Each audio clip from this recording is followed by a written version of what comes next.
Well, this was certainly interesting. There's a pet appreciation day at Blythe's school where the Biscuit twins, trying to get out of class for the day, buy twin chinchillas, Cashmere and Velvet, who they intend to put up for adoption as soon as the day is over.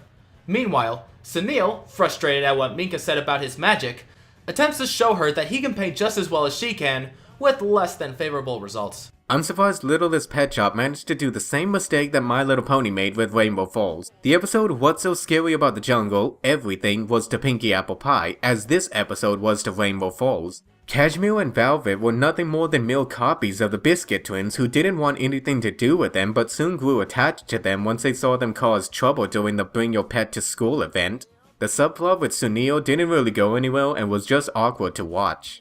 Oh, and I thought Francois was fired, so what the hell is he still doing there?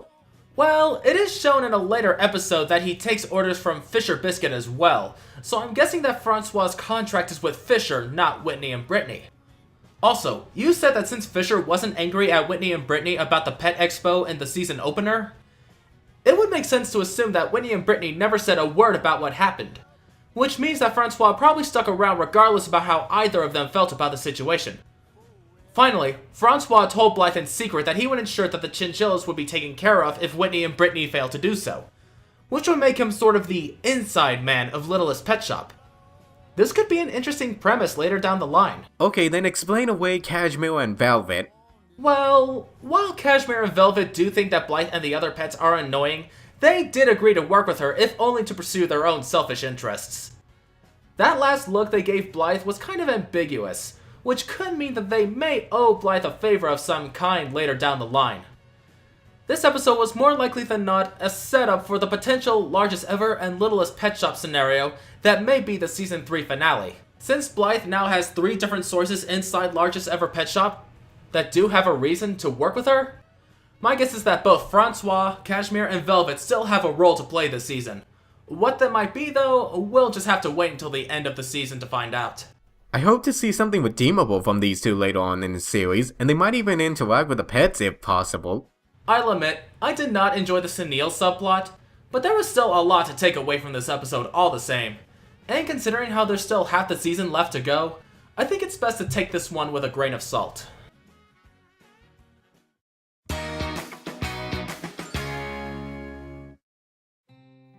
The best way I can describe this episode is a small break from the mediocre and over-the-top episodes and just takes it slow with the characters.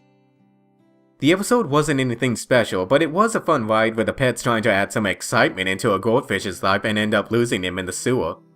We also see that Blythe is taking it slow with her feelings towards Josh by having some small conversations with him, though I'm not sure what got him out of his love spell in Secret Cupid. Either way, Blythe is more tolerable in this episode. Definitely. And I think that's because Blythe had a good reason to be concerned about Josh here. Given how the Biscuits have seemed to have reconsidered Blythe as a secondary threat, their attention has been turned to other matters. With this, Blythe would be concerned that the Biscuits are abusing Josh.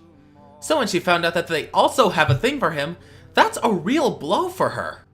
Meanwhile, the pet story with a goldfish was an interesting change of pace as it took them outside the pet shop and into the sewers. Given how they're in a large city, you can only imagine what they'll find down there. So in their attempts to look for their friend, they come across a group of animals that salvage anything they find in the sewers, but this is Littlest Pet Shop and it wouldn't be complete without a song. By the way, is it me, or did the song Making Treasure Out of Trash remind you of Be Our Guest from Beauty and the Beast? It definitely had that feel, what with the over-the-top French guy singing about how they live the life that they love. I personally would have gone with Master of the House from Les Miserables. Now the song is okay for the most part, but it's not much as memorable as it is plot convenient as the pets come up with a way to travel down the current to find their friend and then come across a Canadian alligator? That's a trash compactor. There's a joke here that I don't get. You and me both. Yet, despite that, I ultimately liked this episode in the end. It developed Blythe's relationship with Josh in a surprisingly mature way, giving the impression that Josh will also have a role to play later down the line. Add that together with a fun side story with the pets and you've got a good episode in my opinion. It was a fun ride for the most part, but not something I would find myself coming back to a lot. Oh well, what's the next episode?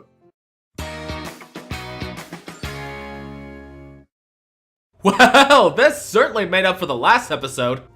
After aggravating a new pet named Dolores, she places a curse on the pet shop that shrinks the shop down to a dollhouse, which is then picked up by Alice, who triggers some pretty nasty flashbacks for Vinny. I like it when a franchise show that's also a product makes fun of itself, because there are so many jokes that can be made from this self-reflexivity. This also featured a great moment for Pepper Clark, showing how being able to laugh at your own faults allows you to relax in any situation. This episode was very intense from the middle to the end. Sure, it did the old what if blank happened cliche, but it makes sense for the show since there is no magical forces in the show except for the bump on Blight's head.